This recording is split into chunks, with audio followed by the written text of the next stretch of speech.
दुरूद पाक से अल्लाह पाक कितना बड़ा इनाम अता फ़रमाता है। जो शख्स दुरूद ख़ानी करता है, नबी पाक सल्लल्लाहु अलैहि वसल्लम की ज़ात पर महब्बत और शौक़ की वजह से दुरूद पढ़ता है, अल्लाह पाक उसको बड़े इनामात अता फ़रमाता है। हदीस शरीफ है, हुज़ूर नबी करीम सल्लल्लाहु अलैहि वसल्लम ने इरशाद फरमाया, जो कोई मेरा उम्मती दिल से एक बार दुरूद पाक पढ़े, अल्लाह रब्बुल आलमीन उस पर 10 रहमत नाजिल फरमाता है, उसके 10 गुनाह माफ़ करता है और उसके 10 दरजात बुलंद फरमा देता है। तो सुबहान अल्लाह, कितनी अजीम फजीलत और कितना सआदत वाला काम है कि एक बार दुरूद पढ़ा, अल्लाह पाक ने कितनी बरकतें अता फरमाई कि 10 रहमतें नाजिल हो रही हैं, 10 गुनाह माफ़ हो रहे हैं, 10 दर्जे बुलंद हो रहे हैं। तो कसरत से दुरूद पाक हम सबको पढ़ते रहना चाहिए। अल्लाह रब्बुल आलमीन कैसे कैसे इनाम अता फ़रमाता है। आपको एक मैं बाकमाल बच्ची का वाक़या सुनाता हूँ। अल्लाह पाक ने कम उम्री में उसको कैसा इनाम अता फ़रमाया। चुनाचे वक्त के बड़े शेख, बहुत बड़े वलीउल्लाह गुज़रे हैं, हज़रत शेख मोहम्मद बिन सुलेमान जज़ूली रहमतुल्लाह अलैह। आप एक बार कहीं सफ़र पर जा रहे थे तो रास्ते में एक मकाम पर नमाज का वक्त हुआ, तो आप पानी की तलाश में एक कुएँ पर पहुँचे। वहाँ सूरत हाल ये थी कि कुएं की ना रस्सी थी ना डोल था, पानी बहुत नीचे था। आप इसी हालत में परेशान खड़े थे, तो साथ ही एक मकान पर बच्ची खड़े होकर मंज़र देख रही थी। उस बच्ची ने आपसे पूछा, तो आपने कहा कि मैं नमाज़ पढ़नी है, वज़ू करना है, पानी चाहिए, लेकिन यहाँ रस्सी डोल नहीं है। तो उस बच्ची ने आपसे आपका नाम पूछा, तो आपने कहा मेरा नाम मोहम्मद बिन सुलेमान जज़ूली है। चुनाचे बच्ची ने कहा कि अच्छा, आप मोहम्मद बिन सुलेमान जज़ूली हैं, आपका तो इतना बड़ा मकाम है, चारों तरफ आपके डंके बज रहे हैं और हालत ये है कि कुएं से पानी नहीं निकाल सकते। बच्ची जो है वो करीब आई, कुएं में उसने अपना थूक डाला, तो उसके अंदर ऐसी बरकत आई, कुएं का पानी ऊपर उबलने लगा और छलकने लगा, बिल्कुल कुएं के ऊपर आके पानी बाहर आना शुरू हो गया। तो हज़रत मोहम्मद बिन सुलेमान जज़ूली रहमतुल्लाह अलैह ने जब ये मंज़र देखा, आप बड़े हैरान हुए कि ये बच्ची कोई आम नहीं है, ये तो बड़ी बाकमाल बच्ची है। आपने वज़ू किया, वज़ू करने के बाद उस बच्ची से पूछा कि आपको अल्लाह पाक ने ये जो मकाम दिया ये किस वजह से है, आप कौन सा अमल करती हैं।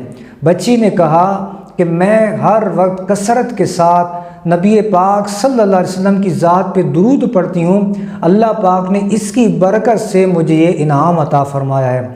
सुभान अल्लाह, अल्लाह पाक दुरूद पढ़ने वालों पे कैसा करम करता है, उनको कैसे बुलंद रुतबे अता फ़रमाता है। हज़रत मोहम्मद बिन सुलेमान जज़ूली रहमतुल्लाह अलैह ने फिर उसी वक्त ये ऐद किया कि मैं दुरूद पाक की फ़जीलत पर एक किताब लिखूँगा।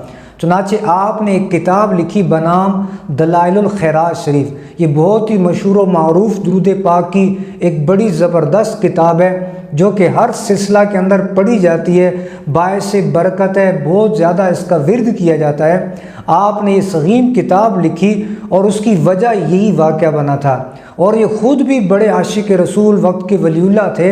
हज़रत मोहम्मद बिन सुलेमान जज़ूली रहमतुल्लाह अलैह कसरत के साथ दुरूद पढ़ा करते थे। कहते हैं कि जब इनका इंतकाल हुआ तो इनकी कब्र से मुश्क की, कस्तूरी की खुशबू आया करती थी। ये सारी बरकत दुरूद ख़ानी की वजह थी। और 70 साल के अरसे के बाद जब आपकी कब्र कुशाई हुई, आपकी कब्र को किसी वजह से खोला गया, तो ये देखने वाले हैरान रह गए कि आप रहमतुल्लाह अलैह का बिल्कुल कफन भी सलामत पड़ा है, आप बिल्कुल तरोताज़ा जैसे कि आज ही सोए हैं। और जिस दिन आखिरी दिन आपने ख़त बनाया था दाढ़ी मुबारक का, वो ख़त भी अभी तक बना हुआ था, बल्कि किसी ने इम्तिहानन आपके होंठों पर हाथ रखा तो वो उस जगह को थोड़ी देर दबाया उंगली से, तो वहाँ जगह सफ़ेद हो गई, फिर उठाया तो उसके अंदर खून दौड़ने लग गया, जैसे ज़िंदा का होता है। इसी तरह मामला आपके साथ था और ये सारी बरकत दुरूद पाक की थी। तो नाज़रीन किराम, दुरूद ख़ानी बंदे को इस जहाँ के अंदर भी सुरखरू करती है, इस जहाँ में बेशुमार बरकतें मिलती हैं, और अल्लाह पाक इसकी बरकत से कब्र और आखरत के अंदर भी अज़ाब से महफूज रखेगा, रहमतों के साए में रखेगा, और ऐसा शख्स जो है दीन दुनिया के अंदर कामयाब है। तो हमें भी चाहिए कि हम कसरत के साथ नबी पाक सल्लल्लाहु अलैहि वसल्लम की ज़ात पे दुरूद पाक पढ़ा करें। बस उठते बैठते चलते फिरते अपनी ज़बान पे ये विर्द जारी रखें, ख्वाह वज़ू है या नहीं है, चलते फिरते उठते बैठते कसरत के साथ दुरूद पाक पढ़ें। जो सब आता है आपको दुरूद पाक पढ़ें, चाहे तो ये कम अल्फाज वाला सल्लल्लाहु अला मुहम्मद ये भी दुरूद पढ़ लें, या सल्लल्लाहु अलैहि वसल्लम, या यूँ पढ़ लें सल्लल्लाहु अला मुहम्मद व आलिही। जो सभी आपको याद है पढ़ा करें। मुतलकन जो हदीस के अंदर दुरूद पाक के फ़ज़ाइल वारिद हुए आपको मिलेंगे। नबी पाक सल्लल्लाहु अलैहि वसल्लम ने इरशाद फरमाया कि जो मुझ पर दुरूद पाक पढ़ेगा कसरत के साथ, क़यामत के दिन मैं उसकी शफ़ाअत करूँगा। नबी पाक अलैहिस्सलाम का कुर्ब नसीब होगा, अल्लाह भी राज़ी होगा, उसके महबूब भी राज़ी होंगे, अल्लाह और उसके रसूल की मोहब्बत मिलेगी। दुरूद पाक की बरकत से दोनों जहां के अंदर सुरखरुइयाँ मिलेंगी, बुलंदियाँ अल्लाह पाक अता फ़रमाएगा। हजूर नबी करीम सल्लल्लाहु अलैहि वसल्लम ने इरशाद फरमाया कि बेशक तुम्हारा दुरूद पाक पढ़ना तुम्हारे गुनाहों के लिए मग़फ़िरत है। और एक रिवायत में नबी पाक अलैहिस्सलाम ने इरशाद फरमाया कि तुम्हारा जो दुरूद पाक पढ़ना ये तुम्हारे लिए तहारत है, इसके अंदर पाकीज़गी है। और जब भी कोई शख्स दुरूद पाक पढ़ता है, नबी पाक सल्लल्लाहु अलैहि वसल्लम ने फरमाया कि अहले मोहब्बत का दुरूद मैं खुद सुनता हूँ। अल्लाह अकबर, कितनी सादत की बात है। हम जब दुरूद पाक पढ़ेंगे, मोहब्बत के अंदर ज़ौक़ शौक़ में पढ़ेंगे, आका की मोहब्बत में डूब के पढ़ेंगे, तो इंशाअल्लाह जब हम पढ़ रहे होंगे मेरे आका मदीने के अंदर, जब हमारा दुरूद पाक सुनेंगे तो इंशाअल्लाह आपकी निगाह करम हो जाएगी। और जब मेरे आका करीम सल्लल्लाहु अलैहि वसल्लम की निगाह करम जिस उम्मती पे हो जाएगी, उस उम्मती के वारे न्यारे हो जाएंगे। आला हज़रत फरमाते हैं, किस्मत में हो लाख पेच 100 बल हज़ार कज, यानी किस्मत के अंदर ऐसा हो कि उसकी जनाब किस्मत बिल्कुल बिगड़ी हुई है, उसमें लाख पेच हों, लाख कुजियाँ हों। आप फरमाते हैं किस्मत में हो लाख पेच 100 बल हज़ार कज, ये सारी गुत्थी एक तेरी सीधी नज़र की है। जब मेरे आका करीम सल्लल्लाहु अलैहि वसल्लम की एक नज़र पड़ गई, एक निगाह करम हो गई, खुदा की कसम बिगड़ियाँ बन जाएंगी, हमारे बिगड़े काम बन जाएंगे। ये जादू जिन्नात बेरोज़गारियाँ ये तो बहुत पीछे रह जाएंगे। मेरे आका करीम सल्लल्लाहु अलैहि वसल्लम की निगाह करम हो जाएगी। जब आका करीम करम कर देंगे तो बेड़े पार हो जाएंगे। अल्लामा इकबाल रहमतुल्लाह अलैह फरमाते हैं कि मोहम्मद से वफ़ा तूने तो हम तेरे हैं, ये जहाँ चीज़ है क्या लोहो कलम तेरे हैं।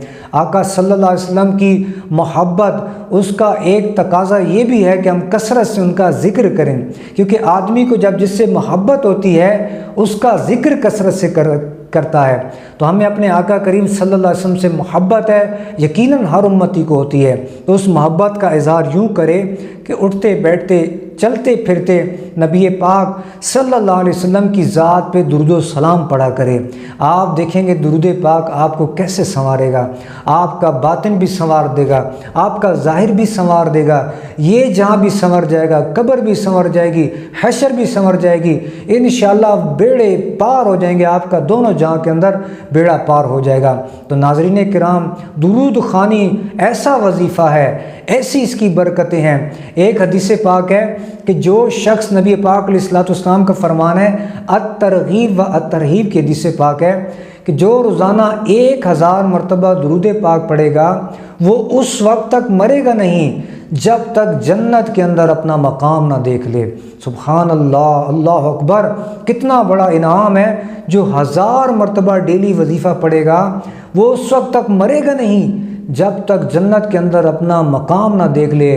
तो कैसा इसका इनाम है। ये है दुरूद पाक का इनाम, ये है दुरूद पाक की शान, जिससे हम आज गाफिल हैं। यकीन माने ऐसा ये अमल है, इसके अंदर दोनों जहाँ की सादतें लिखी हैं। हर दर्द की दवा है सल्ले अला मुहम्मद, तावीज़ हर बला है सल्ले अला मुहम्मद। साहबी रसूल हज़रत उबई बिन काब रदी अल्लाह तआला अन्हु, आपने नबी पाक सल्लल्लाहु अलैहि वसल्लम की बारगाह में हाज़िर होकर जब आखिर में ये अर्ज़ की थी कि या रसूल अल्लाह सल्लल्लाहु अलैहि वसल्लम, मैं अपना सारा वक्त आप पे दुरूद व सलाम पढ़ा करूँगा, आपकी ज़ात पे दुरूद पढ़ा करूँगा हर वक्त। तो मेरे आका सल्लल्लाहु अलैहि वसल्लम ने फरमाया, जिसका मफ़हूम और ख़ुलासा है, अगर तू ऐसा करे, अपने सहाबी से इरशाद फरमाया, अगर तू ऐसा करे तो ये तेरे गुनाहों के लिए कफ़ारा हो जाएगा, तेरे सारे गम और फ़िक्रों को दूर कर देगा।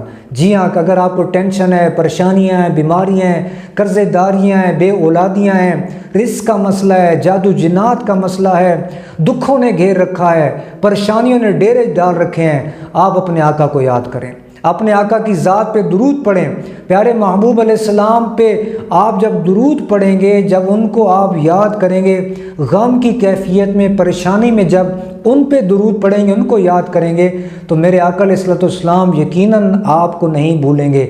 और वो वैसे भी नहीं भूलते अपनी उम्मत को हर वक्त याद रखते हैं। जब हम उनको याद रखेंगे, उनका ज़िक्र कसरत से करेंगे, दुरूद पढ़ेंगे, तो इंशाल्लाह हमारी बिगड़ी बन जाएगी, हमारी बीमारियां दूर होंगी, हमारी कर्ज़ेदारियां दूर हो जाएंगी, हमारी टेंशनें, मसले, परेशानियां सब हल हो जाएंगे। तो नाज़रीन किराम, इस मुबारक वजीफ़ा को, दुरूद पाक को आप कसरत से पढ़ा करें, चलते फिरते पढ़ते रहें, इसको अपनी आदत बना लें। आला हज़रत फरमाते हैं, जो न भूला हम गरीबों को रज़ा, याद उसकी अपनी आदत कीजिए। जो आका करीम सल्लल्लाहु अलैहि वसल्लम अपनी उम्मत को याद रखते हैं, हमें भी चाहिए कि हम उनका कसरत के साथ ज़िक्र करें, उनकी ज़ात पे दुरूद पाक पढ़ें। अल्लाह करीम हम सबको दुरूद पाक की बरक़ात से माला माल फरमाए, हमें इसके फैज़ान से माला माल फरमाए, हमें कसरत के साथ दुरूद पढ़ने की तौफ़ीक़ अता फरमाए। आमीन या रब्बल आलमीन।